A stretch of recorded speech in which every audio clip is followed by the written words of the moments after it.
We're going to talk about the final or the last type of qualification filter, the advanced qualification.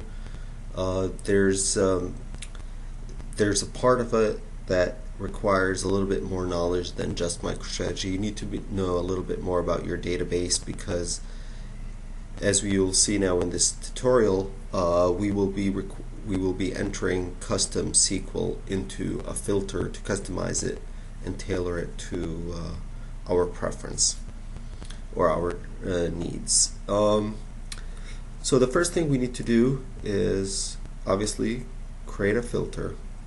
Notice here we're not going to see the option. I disabled it just to show you how to enable it for starts. So notice here when I double click on a filter, I do not see anything but these basic filter settings. I want an advanced filter. I don't see it.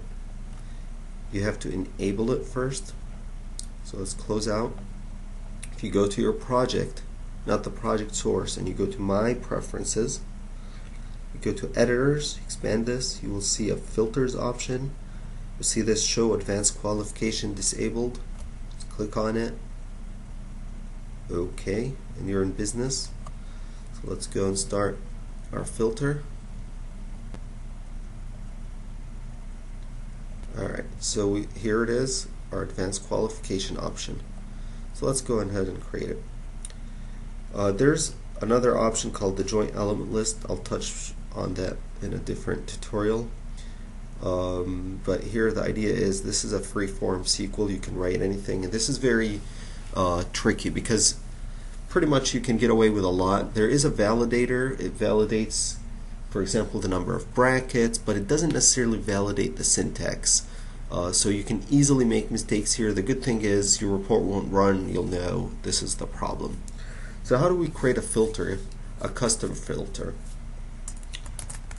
We can write the apply comparison. Okay, and if you forgot which one it is, you can always go on FX here, functions, and if you scroll down to your OLAP functions,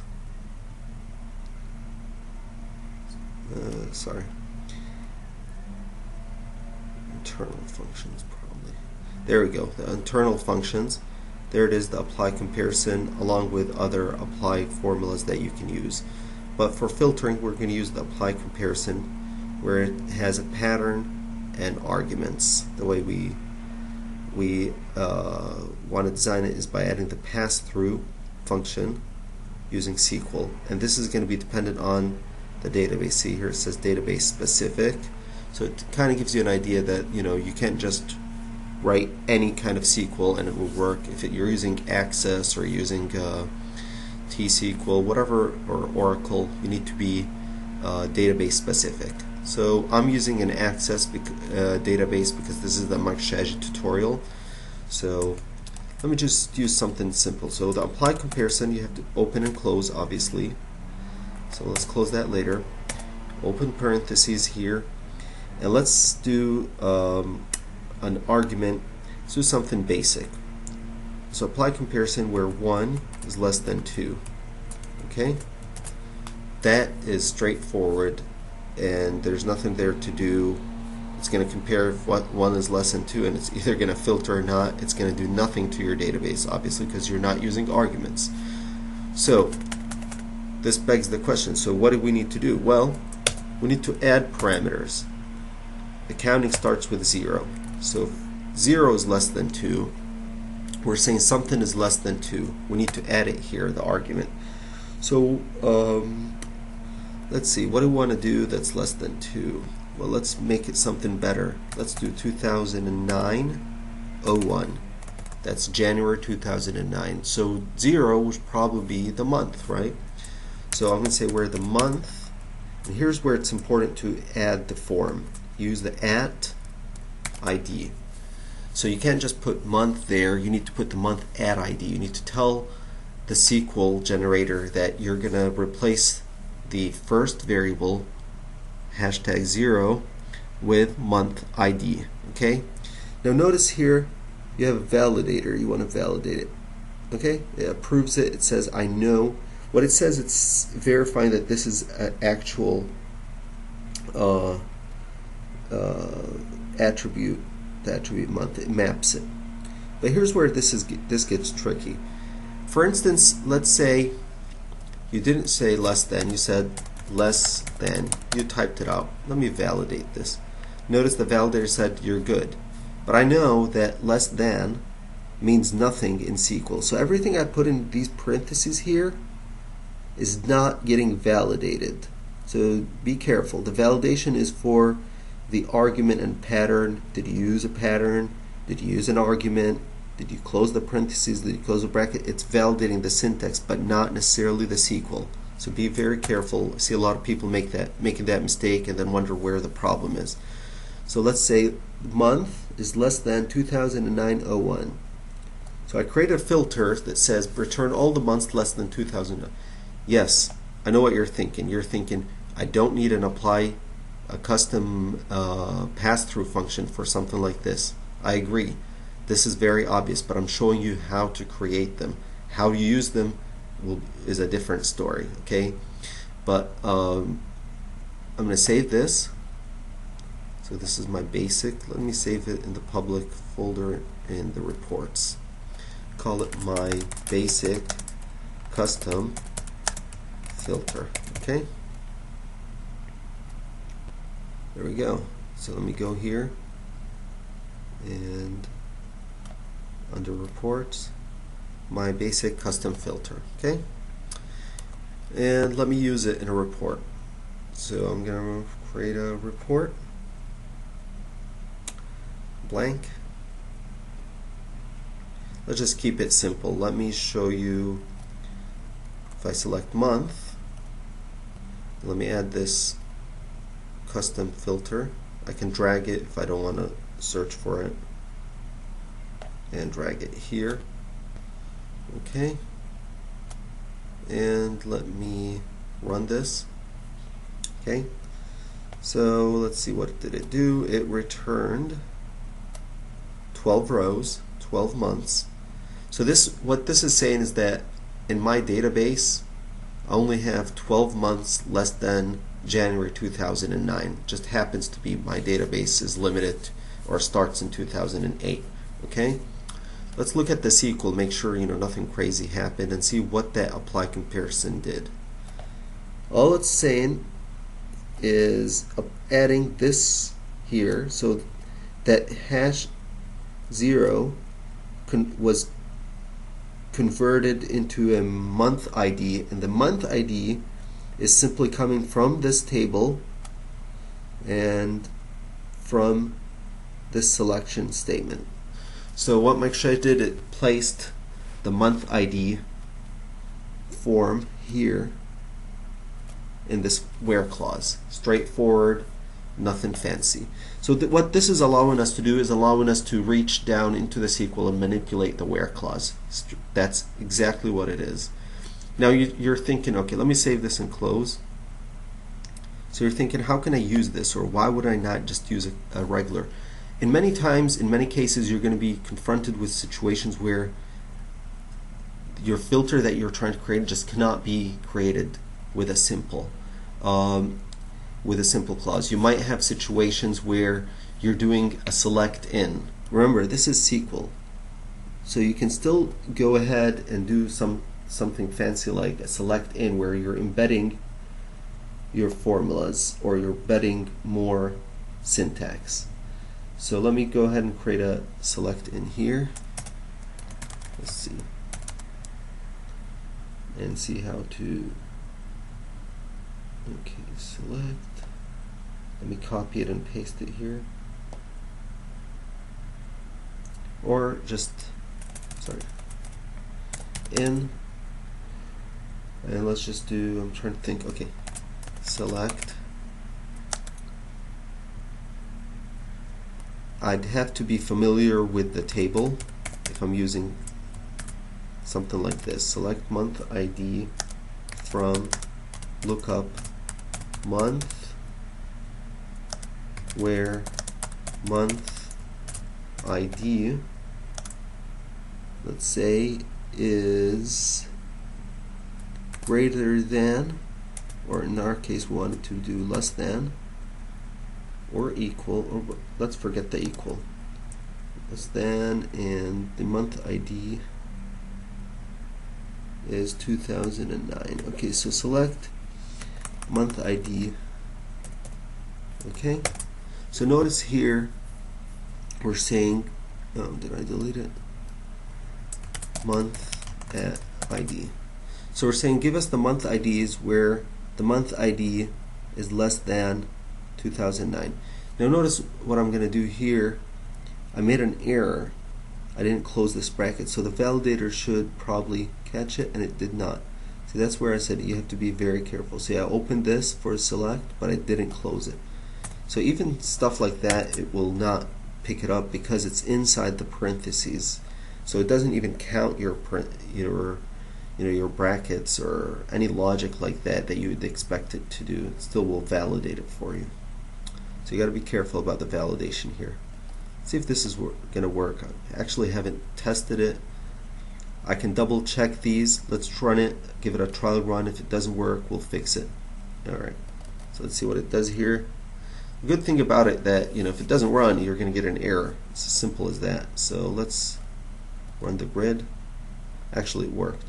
I happen to be familiar with my columns in this database. Okay, and let me look at the SQL, make sure it did what I wanted it to do. So it went ahead and got the months where this formula is true. Okay, so you might be wondering, well, how do you know, where do you get these columns? Well, it's simple. You just go to the schema, look at your tables. In this case, we were looking at the month, so I need the lookup for month, and I can view it. And here's you want to look at the physical. Remember, we're not using the logical when you're embedding the SQL in the SQL, unless you use the hash. But if you're not, you got to use the name of the column, the true name of the column. Okay. That's the only way it's going to be able to translate it into SQL. It's not mapping when you don't use the hashes, like we showed here. When you don't use the hash tag, let me show you back here.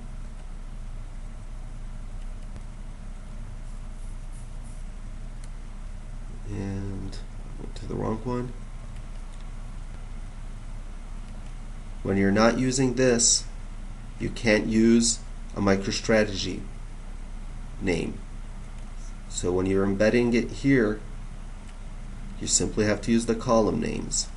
Okay, so you got to be careful about this, because what if your SQL, your report, did not have the month attribute on it? Let's try that. So let's do something like this. Let me close this.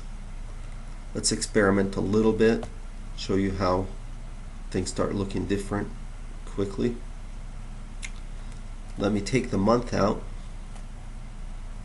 Let me add a different one from the same dimension. Okay, so let me add year. Oops. Let me add year to the rows. Regenerate this report. Okay, so it worked well. Let's look at SQL. And it's selecting year from the lookup month. Year is mapped into this lookup month table. It's in the same hierarchy, so it works pretty well. Okay, that's pretty good to know, right? Now let's do something even. Let's push it a little bit more and take the time out. Okay, and add something like customers. Okay,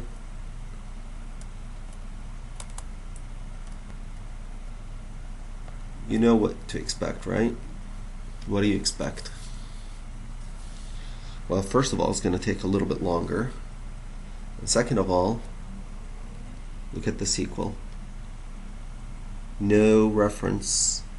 Well, it's obviously there's no reference because the customer comes from a different dimension, and we didn't use anything like a revenue or some other metric that lets us relate one dimension to other. So it's going to get dropped out. So this just operates just like any filter you design, and it operates the same way. The only thing different is that you are controlling the comparison, or you are controlling the SQL. So let's say you didn't know what month ID you wanted. You wanted it to be prompted, right? So it's simple. We can go back. Let's close this table. Let's go back and create a month prompt. So I'm just going to create a simple month prompt. And I'm allowing the user to select an element. Okay? So I'm going to say month. So MicroStrategy verifies, says I have 2 month attributes. Which one do you want? I want the simple month from time. And I'm not going to do anything with it. And I'm calling it elements of month. Keep it default. There it is. Now look at this. This is what I want to show you. So here's the static month ID. But what if I wanted to use this guy here? All I have to do is drag him and replace. Notice it. You can also type it in and then validate, but you have to type it in correctly, or you drag it just the way I just showed you. Okay. Now there's one extra step that I need to do, but I'm not going to do it at the moment. I'm going to validate. It's valid, and I'm going to test this, and then I'll come back and fix it. Okay. So here we go.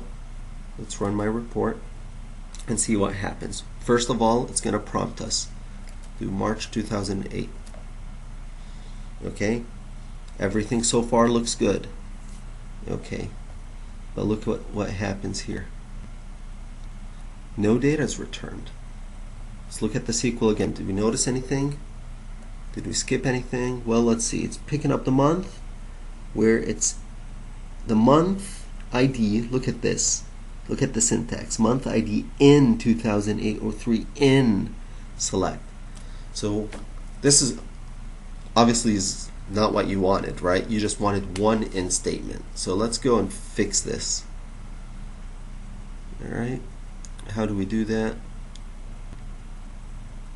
Close this. So you just got to be careful about the logic. You can't just replace things.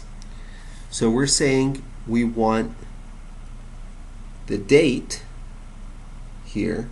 So I'm going to add the date, the month, sorry, at ID. Okay. The month ID, the first one, in, and this is the one that I want it to be variable. Okay. So, okay. Now, I still need to do one more thing, but I want to show you how this works first. Save and close. I didn't actually validate it, so I might have a typo, but let's test it. Let's choose March and see what happens. Okay, the month ID where this is true.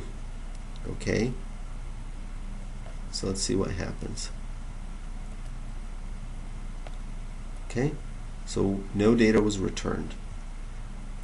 So we're saying the month, return all the months where the month ID is from the lookup table where the month ID is less than the month ID in 2008-03. Okay, so here's the fix that I need to do. Take care of this. Let's go back here, and instead of making this a hash 1, I'm going to add the letter E. What E is saying is I know that this is prompted, not static. So this changes the way MicroStrategy translates this. So here we go. And save and close. So that was an E, capital E, for prompts. Now let's regenerate and see what happens and do March. Finish. Alright, so now it's correct. Okay, so we fixed the SQL. Now we expect something, right? And there we go. Now we get data. So just to show you what I did in the last step, I replaced the E1, the reference to a variable, with the hash 1 with a hash E1. E is MicroStrategy. It allows MicroStrategy to replace a prompt, the value returned from the prompt, in here. So it's no more static. It's not looking for something that's already defined or in the SQL. It's grabbing something from a prompt and embedding it into our apply comparison.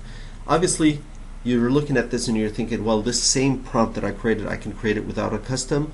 You can, but I'm just showing you that this is how you create the customs, and how you start getting fancy and how you start complicating them and using them in for your report is up to you. But now you get an idea of how this works. And just a quick touch on the joint element list, which is not a custom. Just want to talk about it briefly because it's a very simple one and rarely used. This allows you to do combinations. And here let me do something like call center, okay? Do a call center and a category, for instance. And here's where I start adding them. So I'm saying I'm going to combine things together. So I'm going to do Atlanta books, for instance, and let's change this, edit, do it, keep the first one Atlanta books, but the second one is the one we're editing, and I'm going to do San Diego, and here, it depends on which one you're highlighting. So here, I'm going to go into category, electronics, okay? So I kept the first one, Atlanta books, added another, I can add more, I can remove, or I can change, okay? So what does this do? It's saying you got two categories, two call centers, Atlanta, San Diego, and two categories, books and electronics, but it's separating them, so it's creating buckets, okay? Save this and close. I'm going to modify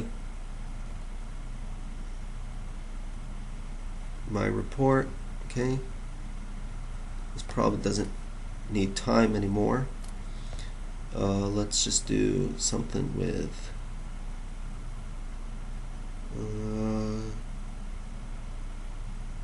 let's do products. Here we go. Category. Do all categories to the rows, and let's go to the geography. Do call center rows. Probably should switch the order here and do something like, not sure if the table will support this, but I have a feeling it might support revenue by call center. We'll see. If not, we'll try something else. And here we go, add it to columns, and let's run this report. Okay, so it's giving you the revenue for Atlanta books and San Diego electronics, only those in the filter that we had modified. If you go to look at the SQL, this will make sense. And here we go. Forget the joint, that's just for lookup information. And what we're getting is the center name and the category and the revenue, where the call centers 1 and categories 1, which was the Atlanta books, or the call centers 2, I think that was San Diego, and the categories 2 was electronics. So that's where the where clause gets modified by that joint element list. Okay, straightforward. It comes in handy every now and then, but I don't see a heavy use for it. But this is how you create it without creating anything custom. This is just allowing you to use the joint element property. Okay, that was the joint element. Just take a quick look at it. There it is. You can modify things back and forth as much as you want. Okay, and thank you very much, and I'll see you next time.